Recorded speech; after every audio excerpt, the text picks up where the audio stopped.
வணக்கம் வந்தன மக்களே, இது தமிழச்சி குரல். உங்களில் ஒரு குரல். இந்த காணொலியில் நீங்கள் பார்க்க போகிற சிறுகதை அழகு தேவதை. ஒரு பணக்கார கோடீஸ்வர ஹீரோவுக்கும் ஏழை பொது சேவையில் ஈடுபடுற ஒரு ஹீரோயினிக்கும் லவ் வருது. லவ்வில் வில்லியாகவே அவங்க அம்மா இருக்காங்க. எதனால், ஏன் ஏன் அவங்க காதல் நிறைவேறிச்சா இல்லையா, இல்லை வாழ்க்கையில் அந்த காதலால் என்ன மாற்றங்கள் ஏற்படுது, அதெல்லாம் வாங்க இந்த கதைக்குள்ளே போய் தெரிஞ்சுக்கலாம்.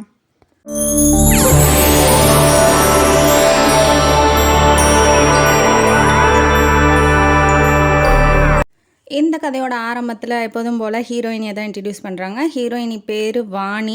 அவங்க ஆஃபீஸில் ஒர்க் பண்ணிகிட்ருக்காங்க. அவங்க ரொம்ப சோகமாக இருக்காங்க. ஃபைல்லாம் ஓப்பன் பண்ணி வச்சுக்கிட்டு என்ன பண்ணணுன்னே ஒன்றும் புரியாமல் யோசனையில் கன்னத்தில் கையை வச்சிட்ருக்காங்க. என்ன யோசனை பண்ணுறாங்க அப்படிங்கிறத சொல்கிறாங்க ஆசிரியர். என்ன பண்ணுறாங்க யோசனை பண்ணுறாங்கன்னா, இப்போ வர வழியில் பாலு அப்படிங்கிற ஒரு சின்ன பையனை பார்த்துருப்பாங்க. லவ் மேட்டர்லாம் இல்லை, பாலுங்கிற ஒரு 10 வயசு பையன். அவன் படுற கஷ்டத்தெல்லாம் நினச்சி பார்க்குறாங்க. அவன் ஒரு டீ கடையில் வேலை செஞ்சுக்கிட்டு இருக்கான். கிழிஞ்ச ட்ரெஸ்ஸு. முதலாளி ரொம்ப அதட்டி மிரட்டி வேலை வாங்கிட்டு இருக்காப்புல. 10-11 மணி வாக்கில் ஒரு டீயும் ஒரு பன்னும் தான் தருவார் சாப்பாட்டுக்கு. திரும்ப நைட்டுக்கு தான் சாப்பாடு. அந்த மாதிரி கஷ்டத்தில் இருக்கிற அந்த பையனை நினச்சி ரொம்ப வருத்தப்படுறா. அவன் ஏன் இன்றைக்கி ரொம்ப ஃபீலிங்கில் இருக்கா அப்படின்னா, அவன் ஒரு தெருமுனையில் நின்று அழுதுகிட்டு இருந்திருக்கான். என்னாச்சுடா அப்படின்னு சொல்லி வாணி கேட்கும்போது, பால் என்ன சொல்லியிருக்கான்னா, இந்த மாதிரி கிளாஸ் உடஞ்சிருச்சு. டீ கிளாஸ் கொண்டு போகும்போது இப்போ கடைக்கு எடுத்துகிட்டு போய் கொடுப்பாங்க இல்லையா, அந்த மாதிரி கொடுக்கும்போது டீ கிளாஸ் உடஞ்சி போயிடுச்சுக்கா. நான் இப்போ போனேன்னா என்னை அடிச்சே கொண்டுருவார் முதலாளி. நான் போகிறதுக்கு எனக்கு பயமாக இருக்குக்கா அப்படின்னு சொல்லி ரொம்ப அழுகிறான். என்னை காப்பாற்றுக்கா அப்படின்னு சொல்லி ரொம்ப கட்டி பிடிச்சிட்டு அழுகும்போது அவளுக்கு என்ன பண்ணணுங்கிறது ஒன்றும் புரியல. பக்கத்து கடைக்கு போகிறா. அப்புறம் ஒரு டீ பார்சல் அதாவது கிளாஸில் வாங்கிட்டு வரான். நான் வீட்டுக்கு போய் குடிச்சிக்கிறேன் அப்படிங்கிற மாதிரி கிளாஸில் வாங்கிட்டு வந்து டீ குடிக்க சொல்கிறா பாலுவை. ஆனால் அவன் குடிக்க மாட்டேங்கிறான். பயத்திலேயே எனக்கு வேணாங்க்கா அப்படின்னு சொல்கிறான். அதனால் இவளே குடிச்சிட்டு, இந்த கிளாஸை நீ எடுத்துகிட்டு போ, நான் டீ கடைக்காரர்கிட்ட போய் காசு கொடுத்துக்கிறேன், டீ கிளாஸ் தொலைஞ்சிருச்சு அப்படின்னு சொல்லிட்டு நீ போய் இந்த கிளாஸை கொடுத்துரு அப்படிங்கிற மாதிரி சொல்லி ஓரளவுக்கு தெம்பேற்றி அமுச்சு விட்றா. அவனுக்கு கொஞ்சம் சந்தோஷமாக தான் இருக்குது. சரி, ஓகே, இந்த பிரச்சனையிலேருந்து எப்படி தப்பிச்சிட்டோம் அப்படிங்கிற மாதிரி. வாழ்க்கையில் வறுமை அதாவது இளமையில் வறுமை மிகவும் கொடிது அப்படிம்பாங்க இல்லையா ஔவையார். அந்த மாதிரி சின்ன வயசுலேயே இப்போ கஷ்டத்தில் இருக்கோம். 3 வேளை சாப்பாட்டுக்கே இவ்வளோ கஷ்டப்படுற குழந்தைங்களாம் இன்னும் இருக்கிறாங்க. அப்படிங்கும்போது ரொம்ப கஷ்டமாக தான் இருக்குது. என்ன பண்ணுறது, பொருளாதாரம் அப்படி எல்லா மக்களை ஒரே சமமாக படைக்கலையே கடவுள்.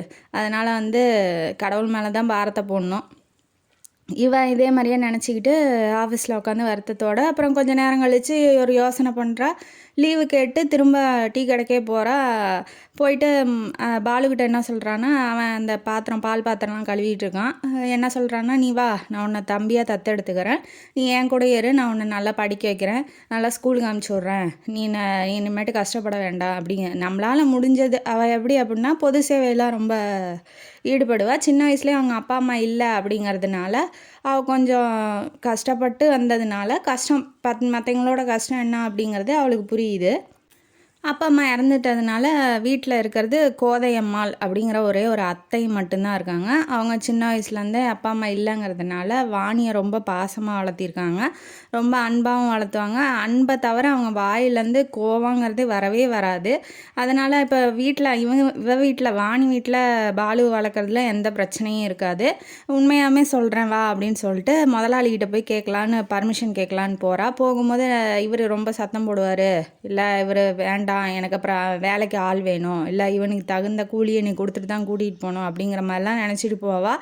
பட் ஆனால் என்ன தான் இருந்தாலும் மனுஷன் தானே, அவனுக்கும் கொஞ்சம் ஈரம் இருக்கும் தானே. அதனால் என்ன சொல்கிறாப்புல, சரி ஓகேம்மா, நீ வளர்க்குறதா இருந்தால் வளர்த்துக்கோ, எனக்கு எந்த பிரச்சனையும் இல்லை அப்படிங்கிற மாதிரி சொன்னோன்னே அவளுக்கே ஆச்சரியமாயிடுது. சரி, ஓகே, கல்லுக்குள்ளேயும் ஒரு ஈரம் இருக்குடா அப்படின்னு நினச்சிக்கிட்டு கூட்டிகிட்டு போகிறா. பாலு நல்லபடியாக சாப்பாடு போட்டு வளர்க்குறாங்க. அவங்க அத்தைக்கு சந்தோஷம்தான் என்ன செஞ்சாலும். ஏன்னா இப்போ அவங்க அத்தையும் அவளும் மட்டும்தான் ஒருத்தருக்கு ஒருத்தர் துணையாக இருக்கிறதுனால இப்போ ஆஃபீஸுக்கு போகிறா. அவங்க அத்தை என்ன மாதிரினா, இவளுக்கு எதாவது ஹெல்ப் பண்ணலாம் அப்படிங்கிற டைப்பு தான். அவங்க கோவப்படுறதில்ல இல்லையா, அதனால் ஹெல்ப் பண்ணுற டைப்பு தான். அதனால் 12th முடித்தோடனே ஸ்காலர்ஷிப் மூலமாக காலேஜ் படிச்சிருப்பா. காலேஜு படிக்கிறதுக்கு கொஞ்சம் செலவு ஆகும் இல்லையா, அதனால் இவங்க ஒரு தையல் மிஷினை வாங்கி வீட்டிலையே தைச்சி கொடுத்து அந்த காசு மூலயமா வீட்டு செலவெல்லாம் பார்த்துக்கிட்டு இவங்களும் ஓரளவுக்கு ஹெல்ப்பாக தான் இருந்திருக்காங்க. இவள் வேலைக்கு போனோன்னு நிறுத்த சொன்னாலும் அவங்க நிறுத்த மாட்டேங்கிறாங்க. என்ன பண்ணுறது, கஸ்டமர்ஸ்னால் நிறையா வந்துட்டாங்க அப்படிங்கிற மாதிரி சொல்கிறாங்க. வேண்டான்னு சொன்னாலும் கேட்க மாட்டேங்கிறாங்க. நான் வீட்டில் சும்மா தானே இருக்கேன், நான் இப்படியே தைச்சிட்டு இருந்துக்கிறேன் அப்படிங்கிற மாதிரி சொல்கிறாங்க. அவங்க விருப்பத்தை தடுக்க விரும்பலை. அதனால் பாலு மட்டும் நல்லா கவனிச்சிக்கிறாங்க. கூட்டிகிட்டு போய் உடனே ட்ரெஸ் வாங்கி தராங்க, புது ட்ரெஸ்ஸு, நல்லா சாப்பாடு 3 வேளையும். அந்த பையனும் ரொம்ப சந்தோஷமாக, அதாவது அன்னை தெரசா வந்து பார்க்குற எல்லாத்துக்கும் ஹெல்ப் பண்ணிட்டு, அதாவது எத்தனையோ பேர்த்துக்கு பல்லாயிரக்கணக்கான பேர்த்துக்கு ஹெல்ப் பண்ணியிருக்காங்க. நம்மளால் முடிஞ்சது நம்ம கண்ணில் பட்ட ஒருத்தனுக்காவது நம்ம ஹெல்ப் பண்ணலாம் இல்லையா, அதில் ஒன்றும் தப்பு இல்லை. அதனால் அவளுக்கு ஒரு மன திருப்தி தான். சரி ஓகே, ஒருத்தனையாவது நம்ம வந்து உதவி செய்ய முடிஞ்சுச்சு அப்படிங்கிற மாதிரி. அவன் கொஞ்சம் படிப்பில் வந்து நல்லா படிக்கிறான், உடனே கற்றுக்குறான். அப்படிங்கிறதுனால அந்த படிப்பில் பேசிக்லாம் இருக்கும் இல்லையா, அதனால் இப்போ சீக்கிரமாக கற்றுக்கிட்டான். இப்போ ஒரு ஸ்கூலுக்கு வந்து அட்மிஷன் போடணும். இப்போ எவ்வளவோ நிறையா ஸ்கூலில் ஏறி இறங்கிட்டா, ஆனால் அட்மிஷன் போட மாட்டேங்கிறாங்க. இல்லைம்மா, அப்பா அம்மா இல்லைங்கிறா, உன்னை நம்பிலாம் நாங்கள் சேர்த்துக்க மாட்டோம்மா அப்படிங்கிற மாதிரியே சொல்லவும் ரொம்ப வெக்ஸ் ஆயிடுறா. என்னடா அது, நம்மளே காப்பாற்றினாலும் படிக்க வைக்கிறதுக்கு இங்கே ஆள் இல்லையாட்டங்குது அப்படிங்கிற மாதிரி நினச்சிக்கிட்டு ஒரு ஸ்கூலில் ஏறி இறங்கிட்டு அட்மிஷன் கிடைக்கலங்கிற ஒரு விரக்தியோடு வரும்போது தான் நம்ம ஹீரோ இன்ட்ரடியூஸ் ஆகிறாப்புல. ஹீரோ பேர் சத்யேந்திரன். அவர் என்ன பண்ணுறாருன்னா, நீங்கள் பேசினதை நான் கேட்டுகிட்டு தான் இருந்தேன், இந்தாங்க இந்த விசிட்டிங் கார்டை எடுத்துக்கிட்டு இந்த இடத்துக்கு போய் பாருங்கள், அந்த ஸ்கூலில் உங்களுக்கு அட்மிஷன் கண்டிப்பாக கிடைக்கும் அப்படிங்கிற மாதிரி சொல்கிறாப்புல.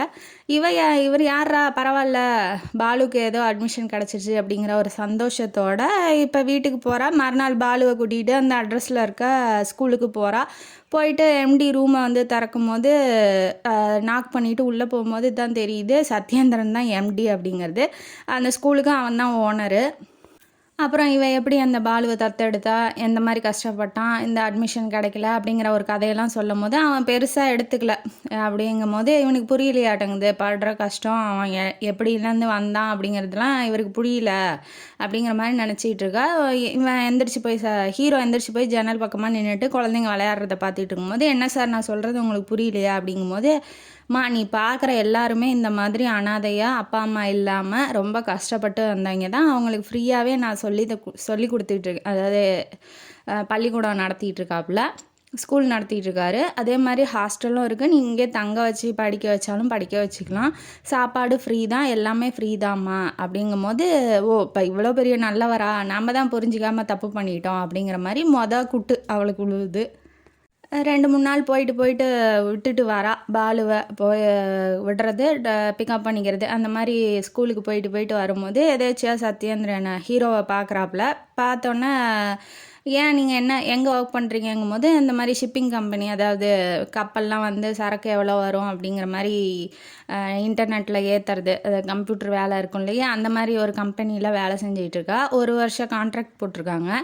இப்போ இவர் என்ன சொல்கிறாரு, உங்கள் வேவ் லென்த்தும் நம்ம லென்த்தும் சேமாக தான் இருக்குது, நீங்களும் பொது சேவை செய்யணும்னு ஆசைப்பட்றீங்க, நானும் அதை தான் செஞ்சிகிட்ருக்கேன், நீங்கள் ஓகேனா நீங்கள் இங்கேயே வேலை பண்ணலாமே, இங்கேயே ஜாப் உங்களுக்கு போட்டு தரேன் அப்படிங்கிற மாதிரி சொன்னோன்னே, அவன் என்ன சொல்கிறான்னா, கான்ட்ராக்டில் இருக்கேன் சார், இப்போ வர முடியாது அப்படிங்கும்போது, நீங்கள் வர்றதா உங்களுக்கு விருப்பமா என்கிட்ட வேலை செய்கிறதுக்கு அப்படிங்கும்போது அவளுக்கு பிடிச்சிருக்கு.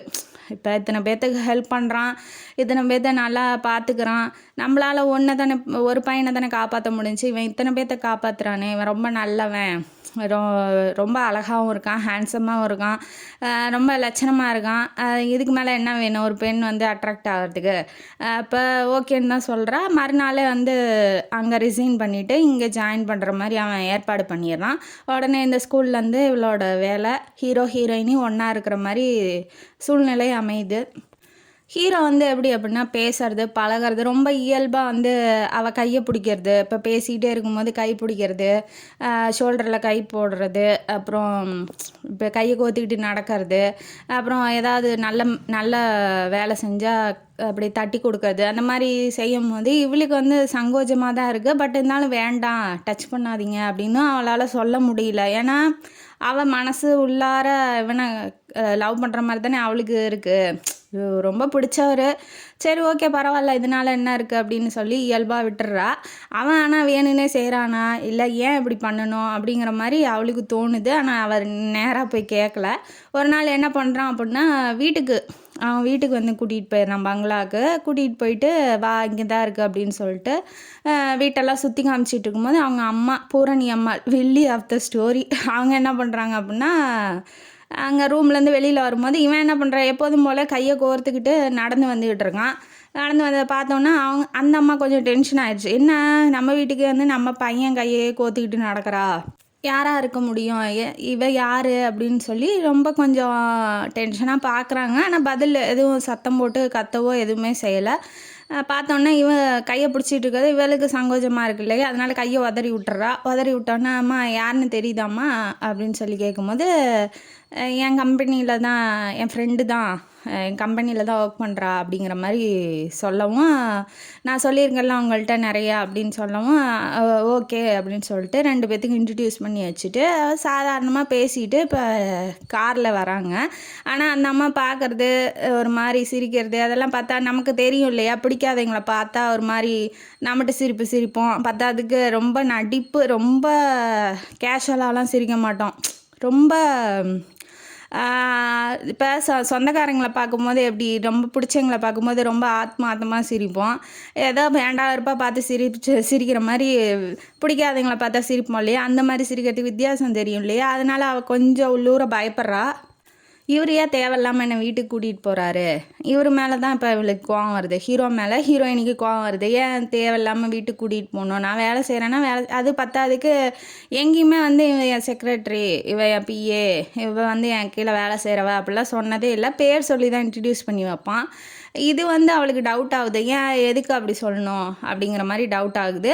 பத்தாதுக்கு வீடு வரைக்கும் ஏன் எல்லாத்தையும் கூட்டிகிட்டு போவாங்களான்னு கேட்டுக்கலாம் அப்படின்னு சொல்லிட்டு கேட்க ஆரம்பிக்கிறான். என் வீடு வரைக்கும் எல்லாத்தையுமே செக்ரட்டரி, இதுக்கு முன்னாடி இருந்தவங்களும் கூட்டிகிட்டு போயிருக்கீங்களா அப்படின்னு சொல்லி கேட்கும்போது, இல்லை நீ தான் ஃபஸ்ட்டு அண்ட் லாஸ்ட்டும் நீ தான், உன்னை மட்டும் தான் கூட்டிகிட்டு போயிருக்கேன், அம்மாவுக்கு இன்ட்ரடியூஸ் பண்ணி வச்சுருக்கேன் அப்படின்னு சொல்கிறாப்புல. உன்னை அம்மாவுக்கு பிடிக்கும் தானே அப்படின்னு சொல்லி கேட்குறாரு. இது அவளுக்கு ஷாக்காக இருக்குது. அவங்களுக்கு எதுக்கு நம்மளை பிடிக்கணும், இது என்ன, இப்போ எல்லாத்துக்கும் டவுட் வரும் இல்லையா, அவங்களுக்கு எதுக்கு நம்மளை பிடிக்க வைக்கணும் இவர் நினைக்கிறாரு, அப்போ இவர் மனசுக்குள்ளே ஏதோ இருக்குது அப்படிங்கிற மாதிரி நினைக்கிறா. ஆனால் அவன் எதையுமே ஓப்பனாக சொல்ல மாட்டேங்கிறான். எதுவுமே கேட்கவும் முடியல அவளால். அவங்க அம்மாவோட ரியாக்ஷனை பார்த்துட்டு இவள் போய் கிட்ட நெருங்கி பேசவும் பயப்படுறா. சரி என்ன இருக்குது மனசுக்குள்ளே அப்படின்னு சொல்கிறதுக்கும் பயப்படுறா. அதனால் கொஞ்சம் விலகியே இருக்க முயற்சி பண்ணுறா. விலகியே இருக்க ஆரம்பிக்கிறா, என்னன்னா என்ன அப்படிங்கிற மாதிரி. அப்புறம் மறுநாள் ஆகுது, புதுசாக ஒரு ப்ராஜெக்டு சொல்கிறா. இந்த மாதிரி ஒரு கம்பெனி திறந்து வச்சு இப்போ கை கால் ஊனமுற்றவங்களெலாம் வந்து வேலை கொடுத்து ஒரு துணிக்கடை மாதிரி ஆரம்பித்து இப்போ எல்லாத்துக்கும் விளம்பரம் கொடுக்கும்போது உங்களுக்கும் பிஸ்னஸ் ஆகும், அவங்களுக்கும் ஹெல்ப் பண்ண மாதிரி இருக்கும் அப்படின்னு சொன்னவாட்டி ட்ரஸ்ட்டு மாதிரி ஆரம்பிங்க அப்படின்னு சொல்கிறா. சொன்னோன்னா சரி ஓகே இது நல்ல ஐடியாவாக இருக்குது, இவன் ஏன் எல்லாத்துக்கும் ஹெல்ப் பண்ணுறான் அப்படிங்கிறதையும், நீங்கள் ஏன் இவ்வளோ செலவு பண்ணி இதெல்லாம் பண்ணணும்னு என்ன அவசியம் இருக்குதுன்னு ஒரு தடவை கேட்டிருப்பா. அதுக்கு அவன் என்ன சொல்கிறான் அப்படின்னா, சின்ன வயசுலேயே எங்கள் வீட்டில் நிறையா பேர் இருந்தாங்க, நானும் எங்கள் அம்மாவும் மட்டும்தான் இப்போ இருக்கோம். ஏன்னா கார் ஆக்சிடெண்ட்டில் எல்லோரும் போயிட்டாங்க, நானும் எங்கள் அம்மாவும் மட்டும்தான் உயிரோடு இருக்கோம். அதனால் உயிரோடு இருந்து எத்தனை நாள் இருக்க போகிறோம், இல்லை இருக்க மாட்டோம், நாளைக்கு முன்ன விடிஞ்சால் உயிரோடு இருப்போமா இல்லை போய் சேர்ந்துருவோமா அப்படிங்கிறது யாருக்குமே தெரியாது. லைஃப் ஃபுல் ஆஃப் சர்ப்ரைஸ் இல்லையா. அதனால் என்ன எதுக்கு எல்லாத்தையும் சேர்த்து வச்சு என்ன பண்ண போகிறோம், மற்றவங்களுக்கு உதவி பண்ணும்போது அவங்களும் நல்லா இருக்கலாம், நம்மளும் நல்லா இருக்கலாம் இல்லையா, அந்த நல்லெண்ணத்துக்காக தான். நீ வந்து சின்ன பையனை கூட்டிகிட்டு வந்து ஹெல்ப் பண்ணது எனக்கு ரொம்ப பிடிச்சிருந்துச்சு, அதான் உன்னை பார்த்தோன்னே நீ என்கிட்ட ஒர்க் பண்ண முடியுமான்னு கேட்டேன் அப்படின்னு சொல்லி சொல்கிறாப்புல. பத்தாவதுக்கு அவள்கிட்டையும் சொல்லியிருப்பாரு, உனக்கு கண்ணில் பட்டா இல்லை கஷ்டப்படுறவங்க யாராவது இருந்தால் அதுக்கு சொல்லு, நான் வந்து ஹெல்ப் பண்ணுறேன் அப்படிங்கிற மாதிரி சொல்லியிருப்பாப்புல. இவ்வளோ ஹெல்பிங் டெண்டன்சியோடு இருக்கிறதுனால 2 பேர்த்துக்கும் சேம் ஃபீலிங் இருக்கிறதுனால 2 பேரும் ஒருத்தருக்கு ஒருத்தர் பிடிச்சிருக்குன்னு தான் நினைக்கிறேன். அந்த ப்ராஜெக்ட் அவள் சொன்ன ப்ராஜெக்ட்டு ரொம்ப சக்ஸஸாக நிறைய பேர் வந்து இன்வெஸ்ட் பண்ணுறதுக்கு நிறைய பேர் வந்ததுனால இவனுக்கு கொஞ்சம் லாபம் அதிகம் ஆயிடுச்சு. அதனால் ரொம்ப சந்தோஷமாக இருக்கான். மறுநாள் கூப்பிட்டோன்னே இவ ரூம்குள்ளே போனதுக்கப்புறம் அந்த ப்ராஜெக்ட் ரொம்ப சக்ஸஸ்ஃபுல்லாகிடுச்சு, அதுக்கு காரணம் நீ தான் அப்படின்னு சொன்னோன்னே, உனக்கு என்ன கிஃப்ட் வேணும் அப்படின்னு சொல்லி கேட்கும்போது, எனக்கு எது கிஃப்ட்டு, நான் என்னால் முடிஞ்ச உதவி தானே செஞ்சேன் அப்படிங்கும்போது, இல்லை நான் உனக்கு இன்றைக்கி ஒரு கிஃப்ட்டு கொடுக்க விரும்புகிறேன் அப்படின்னு சொல்லிட்டு கிட்ட நெருங்கி வரான். அவளுக்கு வந்து படபடன்னு இருக்குது, இவன் மனசுக்குள்ளே அவனை பிடிச்சிருக்கு இல்லையா, அதனால் வேண்டான்னு தள்ளி விடவும் முடியல, வேணும்னு சொல்லி நெருங்கவும் முடியல.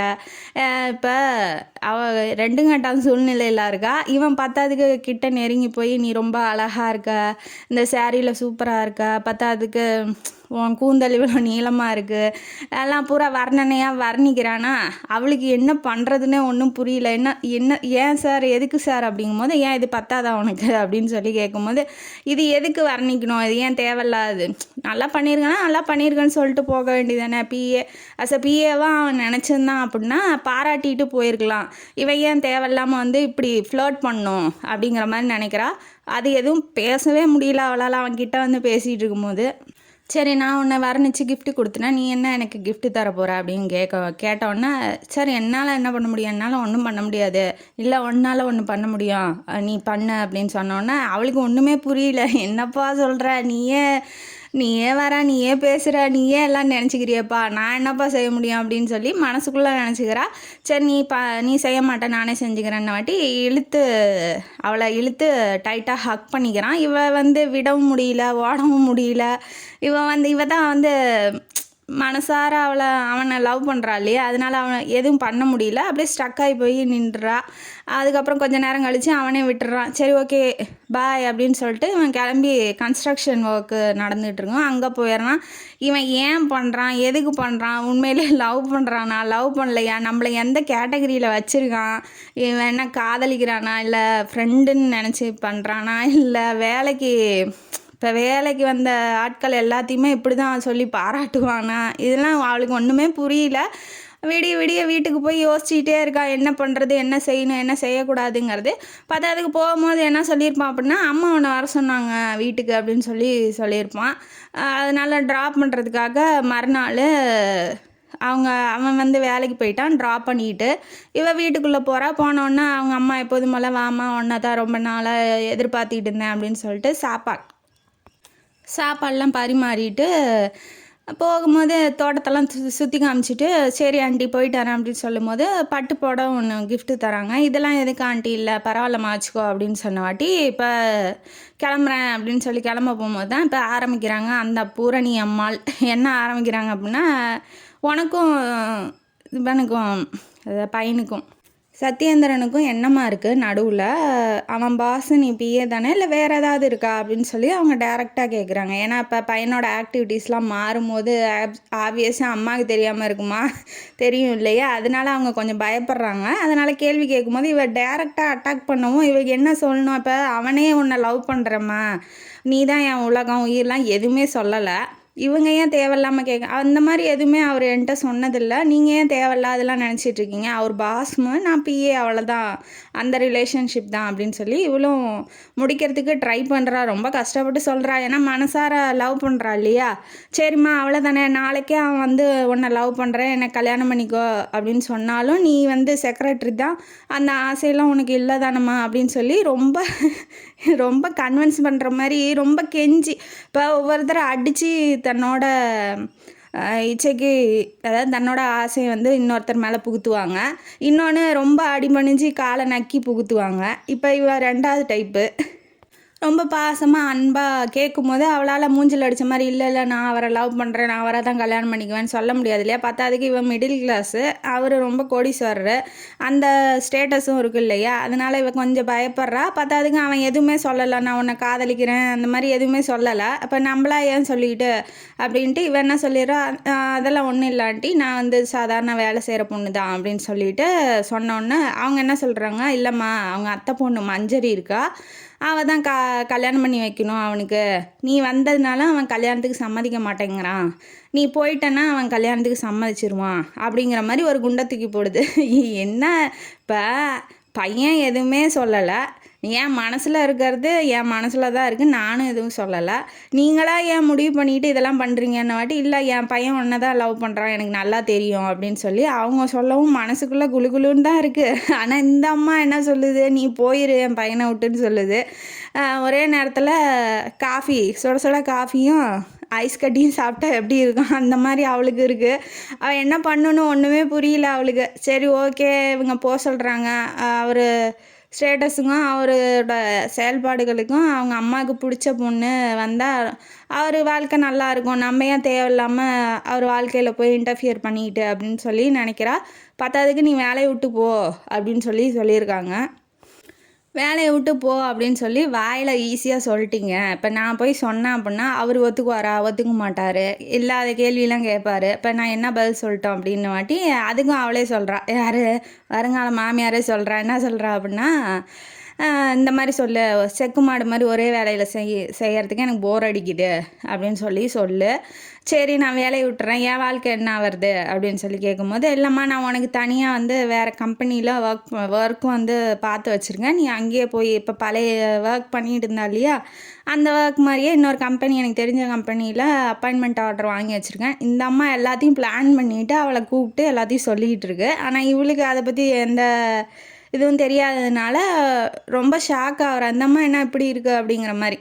இனிப்பா பேசிக்கிட்டே வாழைப்பழத்துல ஊசி ஏத்துற மாரி ஏத்துறான்னு வச்சுக்கோங்களேன். அந்த மாரி பண்ணிக்கிட்டுருக்கு. பத்தாததுக்கு அவ என்ன சொல்றா அப்படின்னா, "அந்த கம்பெனிக்கு போயிரு. நீ உனக்கு தேவையான எல்லா ஃபெசிலிட்டீஸும் இத விட 2 மடங்கு சம்பளமும் அங்க தருவாங்க." அப்படின்னவாட்டி, "இல்ல எனக்கு இந்த பொது சேவை செய்றது தான் புடிச்சிருக்கு. இத விட்டுட்டு நான் எப்படி போறது?" அப்படிங்கும்போது, "நான் அதுக்குன்னு உனக்கு தனியா கம்பெனியே வச்சு தரேம்மா. ஒரு இல்லம் மாரி நடத்திக்கிட்டு இரு. அதுக்கு தேவையான உனக்கு யாராருக்கெல்லாம் ஹெல்ப் பண்ணணும்னு நினைக்கிறியோ, நீ ஹெல்ப் பண்ணு. நான் பணம் தரேன்." அப்படிங்கிற மாரி அதையும் சொல்றாங்க. வேணாங்கிறதுக்கு இவ எவ்வளவோ ரீசன் சொன்னாலும், அத்தனையும் அந்த அம்மா அடிச்சு தூக்குது. எல்லாத்துக்கும் வந்து பதில் வச்சிருக்கு. இதுக்கு மேல என்ன சொல்ல முடியும்? சரி விடு, எதுக்கு நம்மளால வந்து அவர் வாழ்க்கை வீணா போணும்னு இவளும் ஒரு முடிவு பண்ணிட்டு, சரிம்மா வேலைய தானே விட்டுறேன் அப்படிங்கிற மாரி நேரா போய் ரெசிக்னேஷன் லெட்டர் எழுதி கொண்டு போய் ஹீரோ கிட்ட குடுக்குறா. ஹீரோ கிட்ட குடுத்தோன்னே அவன் ஷாக் ஆயிட்டான். என்ன இது? அப்படிங்கும்போது, நான் வேலைய விடுறேன். அது தெரியுது. என்ன காரணம் சொல்லு அப்படின்னவாட்டி, அவ சொன்ன அதே காரணம். செக்கு மாடு மாரி ஒரே வேலையில இருக்க எனக்கு விருப்பம் இல்ல அப்படிங்கும்போது, ஓ அப்படியா? சரி ஓகே. இப்ப நீ போய் என்ன பண்ண போற? அப்படிங்கும்போது, நான் வேற கம்பெனில ஜாப் பார்த்துருக்கேன். ஏன் இந்த திடீர் முடிவு? யாராவது ஏதாவது சொன்னாங்களா? அம்மா ஏதாவது பேசுனாங்களா? அப்படின்னு சொல்லி இவன் துருவி துருவி கேட்குறான். ஆனா இவன் உண்மைய சொல்லலான்னு பார்க்குறா. ஆனா உண்மைய சொன்னா 2 பேத்துக்குள்ள சண்டை வந்துரும். நம்மளால எதுக்கு பிரச்சனை? நம்ம இன்னைக்கு வந்தா நாளைக்கு போயிருவோம். ஏன் தேவையில்லாம அம்மா பையன வம்பிழுத்து விடணும் அப்படின்னு சொல்லிட்டு இவ எதுவுமே சொல்லல. இல்ல இது ரொம்ப நாளா யோசிச்சுட்டு இருந்தேன். இப்பதான் உங்கள்ட்ட சொல்ல முடிஞ்சுச்சு அப்படிங்கிற மாரி சொன்னோனே அவன் டென்ஷன் ஆயிட்டான். என்ன அவ நம்மள்ட்ட வேலை செய்வான்னு கூட்டிகிட்டு வந்தா, இவ பாட்டுக்கு இவ வேற கம்பெனிக்கு போறேங்கிறா. பத்தாததுக்கு என்ட்ட சொல்லாமலே ரெசிக்னேஷன் லெட்டர் எடுத்துட்டு வந்து நீட்டுறா. சரி போ, என்னமோ பண்ணிக்கோ அப்படின்னு சொல்லிட்டு அவனும் விட்டுறான். விட்டது பத்தாததுக்கு இவ கம்பெனியை விட்டு விட்டாலும் அவன் விடுவானா? விட மாட்டேங்கிறான். சரி உனக்கு இந்த இதில் ஒர்க் பண்ண பிடிக்கல, சரி எங்கே ஒர்க் பண்ணுமோ பண்ணிக்கோ, நான் வந்து உன்னை பிக்கப் பண்ணிக்கிறேன், ட்ராப் பண்ணிக்கிறேன் அப்படிங்கிற மாதிரி அவள் பஸ் ஸ்டாப்புக்கு வரும்போதெல்லாம் இவன் காரை எடுத்துகிட்டு போய் நின்றுக்கிறான். அவளை பிக்கப் பண்ணுறான், ட்ராப் பண்ணுறான். இந்த மாதிரி இருக்கிறத பார்த்தோன்னா அந்த அம்மா டென்ஷன் ஆயிடுச்சு. என்ன ஆச்சுன்னா, இந்த மாதிரி நீ தனியாக இருந்தினாமா என் பையன் வந்துக்கிட்டே இருப்பாம்மா, அதனால நீ என்ன பண்ணுமா, ஒரு கல்யாணம் பண்ணிக்கோமா அப்படிங்கிற மாதிரி சொல்லவும், என்ன நினச்சிட்டு இருக்காங்க ஆளாளுங்க என் தலையை போட்டு உருட்டுறாங்க. அவன் என்ன லவ் பண்ணுறானா இல்லையான்னு சொல்ல மாட்டேங்கிறான். ஆனால் எல்லா விதமான அன்பையும் கொடுக்குறான். இந்த பக்கம் இந்த அம்மா லவ் பண்ணுறான், அதனால் நீ வேறு கல்யாணம் பண்ணுங்கிறாங்க. என்ன நினச்சிட்டு இருக்காங்க? அவங்க சொல்கிறதுக்கெலாம் தலையாட்டுவனா, என்னால் முடியாது அப்படின்னு நினச்சிட்டு அவன் என்ன சொல்கிறான்னா, இல்லை கல்யாணம்லாம் முடியாது ஆண்டி, என்னால் இதெல்லாம் செய்ய முடியாது, நீங்கள் அதுக்கு வேறு ஆளை பாருங்க அப்படின்ன வாட்டி அந்த அம்மா என்ன பண்ணுது, பெரிய பிரம்மாஸ்திரத்தையே யூஸ் பண்ணுது. என்ன பண்ணுது அப்படின்னா, இந்த மாதிரி நீ வந்து கல்யாணம் பண்ணிக்கல, நான் சொல்கிற மாப்பிள்ளைய அப்படின்னா உனக்கு இல்லை அந்த ஹெல்ப் பண்ணுறேன்னு சொன்னா இல்லையா, அதுக்கு வர காசெல்லாம் நிறுத்திடுவேன் அப்படின்ன வாட்டி, ஐயோ நம்மளை நம்பி ஒரு 20 பிஞ்சு குழந்தைங்கள்லாம் படிக்க வச்சுக்கிட்டு இருக்கோம், அந்த அம்மா பணத்தை கொடுக்கறது நிறுத்திச்சுன்னா அதுவும் போயிடுமே, என்னடா பண்ணுறதுன்னு அவளுக்கு மண்டை குழப்பமாயிடுச்சு. எல்லாத்துக்கும் காரணம் யார்? மூலதாரி யார்? அந்த ஹீரோ சத்யேந்திரன் தான். அவனை பிடிச்சி 4 கும்முனா அங்கே சரியாக போயிடும் அப்படின்னு சொல்லிட்டு ஒரு ஐடியா பண்ணுறா. காரை எப்போதும் போல் வந்து நிறுத்தினோன்னே இவ போய் உள்ளே ஏறிட்டு பட்டுன்னு சாத்துறா. அதுலேயே அவன் புரிஞ்சுக்கிட்டான், சரி பொண்ணு டென்ஷனாக இருக்குது அப்படின்னு சொல்லிட்டு அவன் எதுவுமே பேசல. நான் அவங்கள்ட்ட பேசணுன்னு மட்டும் சொல்கிறா. சொன்னதுக்கப்புறம் பீச் பக்கமாக கூட்டிகிட்டு போயிட்டு, நான் அவங்கள்ட்ட பேசணுன்னு சொன்னேன் அப்படின்ன வாட்டி, கேட்கறதுக்கு தான் மகாராணி நின்றுட்டுருக்கேன், நீங்கள் சொல்லுங்கள் அப்படின்ன வாட்டி அவள் சொல்ல ஆரம்பிக்கிறான். நீங்கள் வந்து நான் உங்கள் கம்பெனியில் வேலை செய்யலை, நீங்கள் எதுக்காக என்னை வந்து பிக்கப் பண்ணி ட்ராப் பண்ணணும் அப்படின்ன வாட்டி, ஃப்ரெண்டு தான், நட்போடு நான் பழகக்கூடாதா? என் கம்பெனியில் வேலை செய்யணுன்னா நம்ம 2 பேத்துக்குள்ளே ஒன்றுமே இல்லையா? ஃப்ரெண்டு தாம்மா அப்படின்ன வாட்டி, ஃப்ரெண்டா? என்னப்பா சொல்கிற? ஃப்ரெண்ட் அப்படி தான் ஹக் பண்ணுவியா, ஃப்ரெண்ட் அப்படி தான் ஃப்ளோட் பண்ணுவியா அப்படின்னு அவள் மனசுக்குள்ளே நினச்சிக்கிறா. அதுக்கப்புறம் அவன் திரும்ப பதில் கேட்குறான், நான் வந்து காரை நிப்பாட்டுறேன், நீ ஏன் வந்து ஏறுற அப்படின்னாட்டி அவளுக்கு பதில் சொல்லணும். இப்போ அவள் லவ் பண்ணுறதுனால தான் வந்து ஏறுறா. இப்போ இவனுக்கு பதில் சொல்ல முடியாதே. ஃப்ரெண்டு தான், நீங்கள் சொன்ன ஃப்ரெண்டு தான் அப்படின்னு அவளும் சொல்கிறா.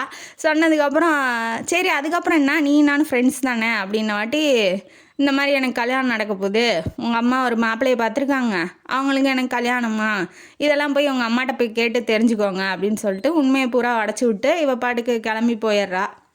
கடைசி வரைக்கும் நான் லவ் பண்ணுறேன், நீ என்ன நினைக்கிறியோ நான் அதைத்தான் நினைக்கிறேன் அப்படிங்கிற மாதிரி சுற்றி சுற்றி பேசுகிறானே ஒழிஞ்சு, நான் உன்னை காதலிக்கிறேன், நீ என் மனைவியாக வா, நான் உன்னை கல்யாணம் பண்ணிக்கணும்னு விரும்புகிறேன் அப்படிங்கிற ஒரு வார்த்தை கூட அவன் பேச மாட்டேங்கிறான். கடைசியில் உனக்கு கல்யாணமா அப்படின்னு சொல்லி அதிர்ச்சி அடைஞ்சிட்றான். அதிர்ச்சி அடைஞ்சோடனே அந்த அம்மாட்ட போய் என்னத்தை போய் பேசுறது, ஏற்கனவே பிடிக்கலன்னா இந்த ஏற்பாடெல்லாம் பண்ணிகிட்ருக்கு. பார்த்ததுக்கு அதுக்கப்புறம் ஹீரோ வந்து பார்க்கவே இல்லை ஹீரோயினி சோகத்தின் உச்சத்துக்கு போயிடுறாங்க. எப்படியும் அவங்க அத்தை எல்லாத்தையும் சமாளித்து கல்யாண மண்டபம் வரைக்கும் கூட்டிகிட்டு வந்துட்டு இவள் வருத்தமாக தான் இருக்கா. இருந்தாலும் என்ன பண்ணுறது, அவன் தான் ஓப்பனாக எதுவும் சொல்ல மாட்டேங்கிறான் இல்லையா. இவளாவது சொல்லி தொலையணும், அவங்க அம்மாவுக்கு தான் பிடிக்கல இல்லையா இவளை. அதனால் எதுக்கு போய் ஒருத்தர் வாழ்க்கைக்கு எடுக்கணும்னு இவளும் மேடை வரைக்கும் போயிட்டா. கல்யாணமும் நடந்துடுது. நிமிர்ந்து பார்த்தா இவளுக்கு ஒரு ஷாக்கு. நமக்கு எப்போதும் போல தான், சர்ப்ரைஸ்லாம் எதுவும் இல்லை. ஹீரோ எப்போதும் போல் ஹீரோயினி காலத்தில் தாலியை கட்டிட்டாங்க. இவளுக்கு ஒரே ஆச்சரியம் ஆனந்தம் எல்லாம் ஒரு பக்கமாக வருது. என்ன அவங்க அம்மா வந்து என்னை மன்னிச்சிருமா, நான் ரொம்ப உன்னை வந்து சோதிச்சிட்டேன், என்னை மன்னிச்சிரு அப்படின்னு சொல்லி மன்னிப்பு கேட்டு அவங்களும் சிரித்த முகத்தோட ஆசீர்வாதம் பண்ணுறாங்க. இவளுக்கு ஒன்றுமே புரியல, ஷாக்கு. அதை பார்த்தா ஹீரோ என்ன பண்ணுறாரு, இதெல்லாம் நான் ஃபஸ்ட் நைட்டில் உனக்கு கிளியர் பண்ணுறேன், நீ கவலைப்படாமல் நின்று ஃபோட்டோவுக்கு மட்டும் போஸ் கொடு அப்படின்னு சொல்கிறாப்புல. ஆர்வமாக எதிர்பார்த்தா ஃபஸ்ட் நைட்டும் வந்துருச்சு. ஹீரோ ரொம்ப ஆர்வமாக காத்துட்ருக்காப்புல. ஹீரோயினி உள்ளே நுழைஞ்சி பாலை கொடுக்குறாங்களோ இல்லையோ கேள்வியாக இதெல்லாம் எப்படி நடந்துச்சு அப்படின்னு சொல்லி கேட்குறாங்க. கேட்டவுடனே ஹீரோ வந்து சொல்ல ஆரம்பிக்கிறாரு, இந்த மாதிரி மஞ்சரி எனக்கு வந்து பிடிக்காது, எனக்கு உன்னை பார்த்தோன்னே ரொம்ப பிடிச்சிருக்கு, உதவி செஞ்ச இல்லையா சின்ன பையனுக்கு, அதனால் எனக்கு ரொம்ப உன்னை பார்த்தோன்னே காதலில் விழுந்துட்டேன், ஆனால் இன்ன வரைக்கும் சொல்லலை அப்படின்னு சொல்லிட்டு, இல்லை நீங்கள் உங்கள் அம்மாவை எப்படி சம்மதிக்க வச்சிங்க அதை சொல்லுங்கள் அப்படின்ன வாட்டி சொல்ல ஆரம்பிக்கிறாப்புல. என்னன்னா அப்போ மஞ்சரி குடும்பம் எப்படி அப்படின்னா, பணத்துக்காக என்ன வேணாலும் பண்ணுவாங்க, பணம் பேய்ங்க. அங்கே போய் என்ன பரப்பி விட்ருக்காரு அப்படின்னா, இந்த மாதிரி பிஸ்னஸ்லாம் லாஸ் ஆகிடுச்சு, இவங்க நடு ரோட்டுக்கு வந்துட்டாங்க அப்படிங்கிற மாதிரி பரப்பி விடவும், இந்த அம்மா ஃபோன் அடித்து கல்யாணத்தை எப்போ வச்சுக்கலான்னு கேட்டிருக்காங்க. நான் எப்படியாவது சம்மதிக்க வச்சிட்றேன், நிச்சயம் பண்ணிக்கலாமா அப்படின்னு சொல்லி கேட்கும் போது, யார் ஹீரோவோட அம்மா கேட்டிருக்காங்க. அதுக்கு அவங்க என்ன சொல்லிட்டாங்க, அங்கே தான் பரப்பி விட்ருக்காப்புல, அதனால் என்ன சொல்லிட்டாங்க, இல்லை வேண்டாம், உங்கள் பிஸ்னஸே தரமட்டமாகிடுச்சு, வேண்டாம், நாங்கள் வந்து ஒன்றும் இல்லாத இடத்துல பொண்ணை கட்டி கொடுக்க மாட்டோம் அப்படின்னு சொல்லிட்டாங்க. இப்படி இவங்க மூஞ்சில் அடித்த மாதிரி சொன்னோன்னே தான் ஹீரோ வந்து சொல்லியிருக்காப்புல, இந்த மாதிரி பாரு, நீ ஒரே ஒரு பொய் தான் சொன்னேன், அவங்க நம்பிக்கிட்டு அவங்க வந்து இந்த சம்மந்தத்தையும் முறிச்சிட்டாங்க, பணம் தான் அவங்களுக்கு முக்கியம், பணம் இல்லைன்னா அவங்க வந்து நம்மளை ஒரு எல்லளவு கூட நம்மளை மதிக்க மாட்டாங்க, இந்த மாதிரி இடத்துல நீ பொண்ணு எடுக்க போறியா அப்படின்னு சொன்ன வாட்டி தான் அந்த அம்மாவுக்கு மனசு மாறி நம்ம வாணியை ஏற்றுக்கிட்டு இருக்காங்க, அதாவது ஹீரோயினியை ஏற்றுக்கிட்டு இருந்திருக்காங்க. இப்படி தான் மனசு மாற்ற வச்சுருக்காப்புல அப்படின்னு சொன்னோன்னே அவளுக்கு ரொம்ப சந்தோஷம். இப்படியே கடைசி வரைக்கும் காதலே சொல்லாமல் கல்யாணமே பண்ணிட்டீங்க அப்படின்னு சொன்ன வாட்டி, நானாக சொல்லலை, நான் எத்தனையோ தடவை முயற்சி பண்ணேன், நீ தான் புரிஞ்சிக்க மாட்டேன்ட்ட அப்படின்னு சொல்லி அதையும் அவன் மேலேயே சொல்கிறாப்புல. எப்படியோ ஒன்று 2 பேரும் ஒன்று சேர்ந்து வாழ்க்கையில் சந்தோஷமாக இருங்க அப்படின்னு சொல்லி இந்த கதையை நம்ம முடிப்போம். 2 பேரும் ஹீரோயினியும் ஒன்று சேர்ந்துட்டாங்க, வாழ்க்கை இனிமேட்டு அவங்களுக்கு அம்சமாக இருக்கும் அப்படின்னு சொல்லி கதையை முடிக்கிறாரு ஆசிரியர். நம்மளும் முடிப்போம்.